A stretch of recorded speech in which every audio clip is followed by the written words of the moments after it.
নমস্কাৰ আজি 7 আগষ্ট অসমৰ লগতে ভাৰতৰ বিভিন্ন প্ৰান্তৰ পৰা সন্ধিয়াৰ কেইবাটাও খবৰ আহি পৰিছে এই মুহূৰ্তত জনাই যোৱা গুৰুত্বপূৰ্ণ খবৰ শেখ হাসিনাৰ দৰে এদিন হিমন্ত বিশ্ব শৰ্মাৰ অৱস্থা হ'ব অসমৰ মুছলমানক লৈ চিন্তিত হৈ পৰিছে মুখ্যমন্ত্ৰী হিমন্ত বিশ্ব শৰ্মাই কৈছে বৰ্তমান সময়ত অসমৰ মুছলমানৰ জনসংখ্যাই চিন্তিত কৰিছে সকলো অসমৰ খিলঞ্জীয়া লোকক হিমন্ত বিশ্ব শৰ্মাই কৈছে বৰ্তমান সময়ত যেনে ধৰণে মুছলমানৰ জনসংখ্যা বৃদ্ধি হৈ আছে 2041-45 ভিতৰত মুছলমানে দখল কৰিব অসম কিছু সময় পূৰ্বে মুখ্যমন্ত্ৰী হিমন্ত বিশ্ব শৰ্মাই সংবাদ মাধ্যমৰ আগত কৈছে যে বাংলাদেশৰ দৰে অৱস্থা হ'ব পাৰে অসমত বাংলাদেশৰ ঘটনাই আমাৰ ৰাজ্যখনত নিশ্চিতভাৱে চিন্তিত কৰি তুলিছে বুলি মন্তব্য কৰিছে হিমন্ত বিশ্ব শৰ্মাই মুখ্যমন্ত্ৰী শৰ্মাই ভয় খাইছে অসমৰ মুছলমানসকলক লৈ 2041-45 অসমত সংখ্যালঘু হ'ব হিন্দু বাংলাদেশৰ ঘটনাক লৈ চিন্তিত হৈ পৰিছে অসমৰ মুখ্যমন্ত্ৰী হিমন্ত বিশ্ব শৰ্মা বানপানীৰ সমস্যা সমাধান কৰিব নোৱাৰা মুখ্যমন্ত্ৰী হিমন্ত বিশ্ব শৰ্মাই গুৱাহাটী মহানগৰবাসীক এবাৰ এটা আহ্বান জনাইছে বৰষুণৰ সময়ত বিনা কাৰণত ঘৰৰ পৰা বাহিৰলৈ নোলাব বুলি মন্তব্য কৰিছে মুখ্যমন্ত্ৰী হিমন্ত বিশ্ব শৰ্মাই গুৱাহাটী মহানগৰীৰ বানপানীৰ মূল কাৰণ মেঘালয়ৰ পাহাৰ কাটি USTM আৰু DGS নিৰ্মাণ কৰাৰ বাবে হৈছে বুলি মন্তব্য কৰিছে অসমৰ গুৱাহাটী মহানগৰীৰ বানপানীৰ মূল কাৰণ হৈছে USTM আৰু DPS গুৱাহাটীত বানপানী সৃষ্টিৰ কাৰণ দুখন শিক্ষানুষ্ঠান হিমন্ত বিশ্ব শৰ্মাৰ এই ঘোষণা মেঘালয়ৰ পাহাৰ কাটি USTM নিৰ্মাণ কৰাৰ বাবে DPS নিৰ্মাণ কৰাৰ বাবে গুৱাহাটী মহানগৰীত বানপানীৰ সৃষ্টি হৈছে নিজৰ ব্যৰ্থতা ঢাকিবলৈ এতিয়া মেঘালয়ৰ USTM আৰু DPSক দোষাৰোপ কৰিছে হিমন্ত বিশ্ব শৰ্মাই পুনৰবাৰ বৃদ্ধি পাইছে বিদ্যুতৰ মাচুল উপভোক্তাক পুনৰ বিদ্যুৎ বিভাগৰ মাদমাৰ 1.29 টকাকৈ বৃদ্ধি কৰা হৈছে বিদ্যুতৰ মাচুল কৌশলেৰে নতুনকৈ বিদ্যুৎ মাচুল বৃদ্ধি অসম চৰকাৰৰ বৈদ্যুতিক যান-বাহনৰ চাৰ্জিং ষ্টেচনত প্ৰতি ইউনিটত 3.65 টকালৈ বৃদ্ধি কৰা হৈছে মাচুল গ্ৰাহকে আগষ্ট মাহৰ বিলৰ প্ৰায় পৰিশোধ কৰিব লাগিব বৰ্ধিত বিদ্যুৎ নিৰিখ অলিম্পিকৰ পৰা ডিসকুৱালিফাইড হোৱাৰ পাছতেই অসুস্থ হৈ পৰিছে ভিনেছ ফুগাট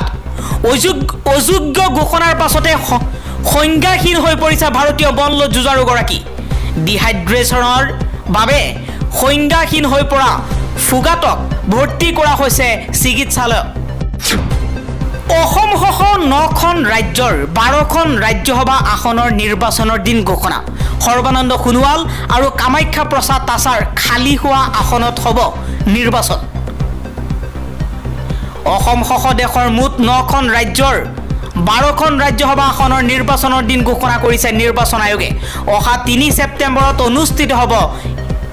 এই ৰাজ্য কেইখনৰ ৰাজ্যসভাৰ নিৰ্বাচন উল্লেখ্য যে সদ্য সমাপ্ত লোকসভা নিৰ্বাচনত অসমৰ দুগৰাকী ৰাজ্যসভা সাংসদে প্ৰতিদ্বন্দ্বিতা কৰি লোকসভালৈ নিৰ্বাচিত হৈ গৈছে ডিব্ৰুগড় লোকসভা সমষ্টিৰ পৰা সৰ্বানন্দ সোণোৱাল আৰু নৱগঠিত কাজিৰঙা লোকসভা সমষ্টিৰ পৰা কামাখ্যা প্ৰসাদ তাছা সাংসদ হিচাপে লোকসভালৈ নিৰ্বাচিত হৈ যোৱাত এই দুই আসন খালী হৈ গৈছে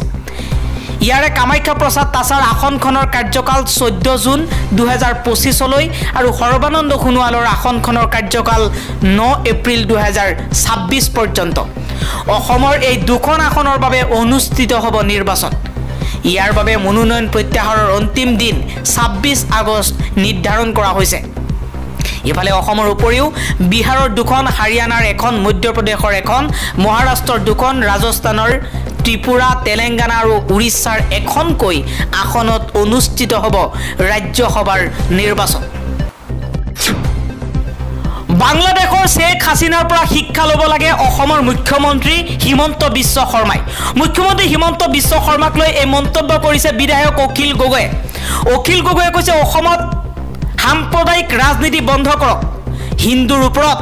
বাংলাদেশত হোৱা নিৰ্যাতনৰ ক্ষেত্ৰত কঠোৰ হওক ভাৰত চৰকাৰ বাংলাদেশক হিন্দুক নিৰ্যাতন নকৰিবলৈ শেষ সকিয়নি দিয়ক মুখ্যমন্ত্ৰী হিমন্ত বিশ্ব শৰ্মাই মুখ্যমন্ত্ৰী হিমন্ত বিশ্ব শৰ্মাকে আহ্বান জনাইছে অখিল গগৈয়ে পেৰিছ অলিম্পিকৰ ফাইনেলৰ পৰা বাহিৰ হৈছে বিনেশ ফুগাট অতিৰিক্ত ওজনৰ বাবে 50 কেজি হাকাৰ পৰা বাহিৰ হৈছে ভাৰতীয় মল্ল যুঁজাৰুগৰাকী 100 গ্ৰাম ওজনৰ বৃদ্ধিৰ বাবে অযোগ্য ঘোষণা কৰা হৈছে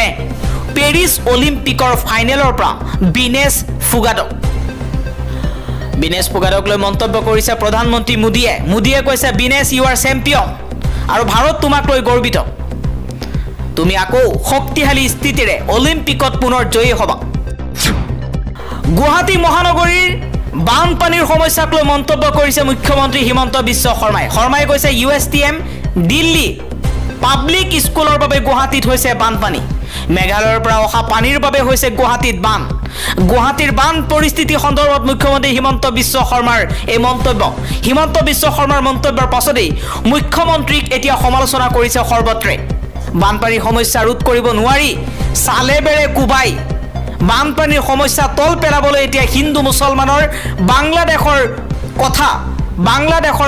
বাংলাদেশক লৈ মন্তব্য কৰিছে অসমৰ মুখ্যমন্ত্ৰীজনে ইছমাইল হানিয়েছৰ মৃত্যুৰ পাছত হামাছৰ নতুন মুৰব্বী নিযুক্তি দিয়া হৈছে হামাছৰ প্ৰধান হিচাপে দায়িত্ব গ্ৰহণ কৰিছে ইহিয়া সিনৱাৰে